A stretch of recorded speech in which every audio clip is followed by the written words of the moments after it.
తెలంగాణలోనే సీఎం రేవంత్ రెడ్డి ప్రభుత్వంపై కాంగ్రెస్ సీనియర్ నేత జానారెడ్డి ప్రశంసలు కురిపించారు. రేవంత్ నెల రోజుల పాలన చూస్తుంటే సంతోషంగా ఉందన్నారు. ప్రజాపాలన ఒరవడితో ప్రభుత్వం ముందుకు వెళ్తోందన్నారు. ఈ ప్రభుత్వం ప్రజల మధ్యన ఉందన్న భావనను కల్పిస్తోందని, ఇదే ఒరవడిని కొనసాగించి పార్లమెంట్ ఎన్నికల్లో సత్తా చాటాలన్నారు.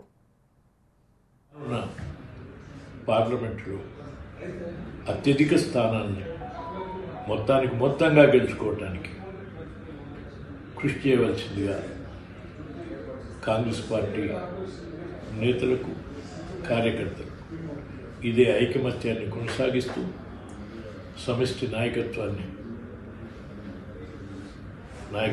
ప్రదర్శిస్తూ మొత్తం సీట్లను గెలుచుకోవడానికి కృషి చేయాలని, ఆ విధంగా మరొకసారి మన ప్రత్యేకతని, తెలంగాణ రాష్ట్ర ప్రత్యేకతని భారతదేశానికి తెలియజేసేటట్టుగా ఆదర్శం తెలంగాణ రాష్ట్రం ఇచ్చినటువంటి కాంగ్రెస్కు కానుకగా రాష్ట్ర ప్రభుత్వంతో పాటు అత్యధిక స్థానాలు ఇచ్చిన తెలంగాణ రాష్ట్రంగా భారత ప్రజలకు, సోనియా గాంధీకి తెలియపరిచే విధంగా కృషి చేయాలని చెప్పి నేను విజ్ఞప్తి చేస్తున్నాను.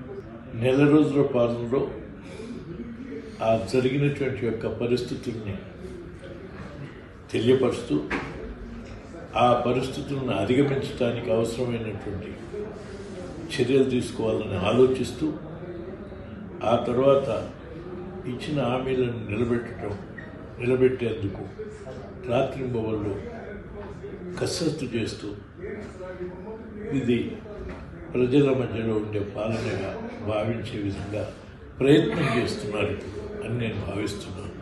అందుకు సంతోషం. ఈ ఒరవడిని సాగించి అనేక మంది మేధావుల, అనేక మంది ప్రజా సంఘాల, ఇతర పార్టీల సలహాలను కూడా తీసుకుంటూ, సూచనలు కూడా దృష్టిలో పెట్టుకుని ప్రజాభిష్టమైనటువంటి పరిపాలనగా దీన్ని రూపుదిద్దుకోవటానికి కృషి చేయాలని ఈ ప్రభుత్వానికి సూచన సలహా ఇచ్చడంతో పాటు అందుకు నా వంతు పాత్ర ఎక్కడెక్కడ అవసరమో అందుకు నిర్వహించడానికి సందేహం లేదు. ఎలక్ట్రిసిటీ విషయంలో కానీ, ఇతర అప్పుల విషయంలో కానీ, ఉదాహరణకు ఇంకా అనేక విషయాల్లో, అనేక పథకాల అమల్లో, సంక్షేమ పథకాల అమల్లో వచ్చే పరిస్థితులను కూడా వివరించిన విషయాన్ని ఒకసారి ఆడియో వీడియోని అసెంబ్లీ సేకరించడంతో పాటు పత్రికా ప్రకటనలు కూడా గతంలో ఇచ్చినవి ఉంటే నా దగ్గర లేవు. అందుకని ఆ విషయాలన్నింటినీ ఆలోచించి ఇవాళ ఇటు పత్రిక వాళ్ళు ఒకసారి ఆనాడే నేను హెచ్చరించిన విషయాలని ప్రజలకు ప్రస్ఫుటంగా చెప్పడానికి, ప్రభుత్వం కూడా ఆ విషయాల్ని, ప్రభుత్వంలో ఉన్న వాళ్ళు ఆ విషయాలను సేకరించి మన కాంగ్రెస్ పార్టీ తరఫున నేను చేసినటువంటి కృషిని కూడా తెలియజేస్తే, నా కృషి అనేటువంటిది కాదు, కనీసం కాంగ్రెస్ పార్టీ తరఫున వివరించినటువంటి తీరు హెచ్చరికగా ఉంటుంది, అది మీకు అవగాహన కొరకు ఉంటుందని నేను భావిస్తున్నాను.